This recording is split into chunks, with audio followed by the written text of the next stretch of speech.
Voilà, on avait fini l'année, hein. On avait fini les examens enfin, on avait bien bossé. Et puis là, on allait partir avec des copains faire une fête. On n'avait qu'une envie, c'était de faire la fête. Patrice, ses parents avaient un chalet, ils nous prêtaient le chalet. Donc on est parti, on a pris la voiture, 2-3 heures de route, on roule, et puis pour finir, on arrive enfin à ce chalet qui est vraiment perdu au milieu de nulle part, au milieu d'une forêt, au bord d'un petit lac, et puis le premier village, il était vraiment, je sais pas, encore à 20 minutes de voiture, quoi. On allait faire enfin la fête qu'on rêvait de faire depuis toute l'année, faire tout le bruit qu'on veut, sans déranger les voisins, sans être dérangé, bref, ça allait être parfait, quoi. On arrive le soir, et puis là on était bien crevés, du coup on s'est juste posé, on a fait un plat de spaghettis, puis on allait se coucher. JP et Cathy, on était 5 en fait, hein. JP, sa copine Cathy, Ivana et moi, et Patrice qui avait le chalet. Du coup, JP et Cathy montent au premier étage, ils vont dans une chambre, nous on va dans une chambre à côté avec Ivana, et Patrice il reste au rez-de-chaussée. Voilà, on commençait à s'endormir tranquillement, là on était bien, il n'y avait pas de bruit dans la forêt, c'était cool. Et tout d'un coup on a entendu un truc bizarre dans la forêt, un petit bruit comme normalement... Ouais, normalement il n'y a pas ces bruits dans la forêt, un petit truc scintillant comme ça, éclatant.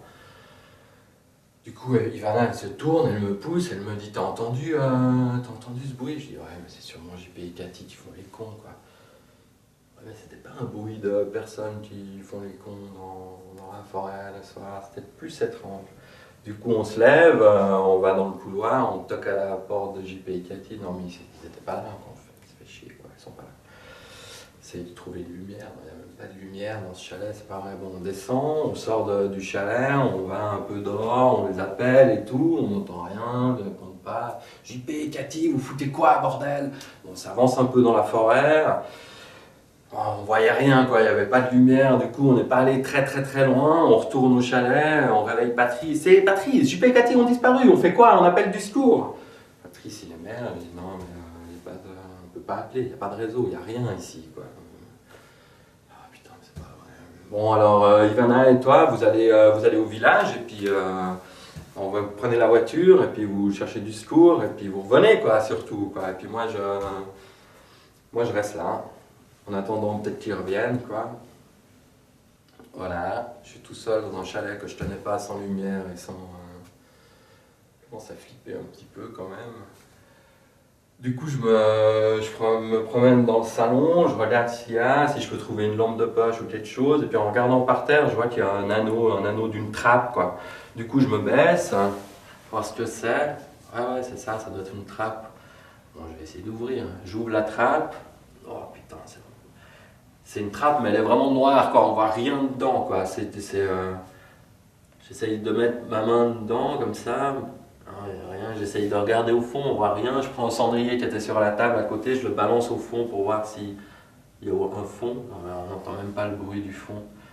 Bon, je mets ma main un peu plus loin. Ah ouais, là, il y a un échelon. Bon, s'il y a un échelon,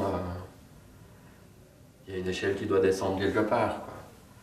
Du coup, je mets mon pied dedans, sur le premier échelon, puis là, je respire un bon coup en me disant « Putain, elle va être fière de moi, Ivana, si je ramène une lampe de poche. » Et je descends dans le noir. Voilà, c'est 10 000 litres d'horreur pure de Thomas Gunzig. Et ça fait peur.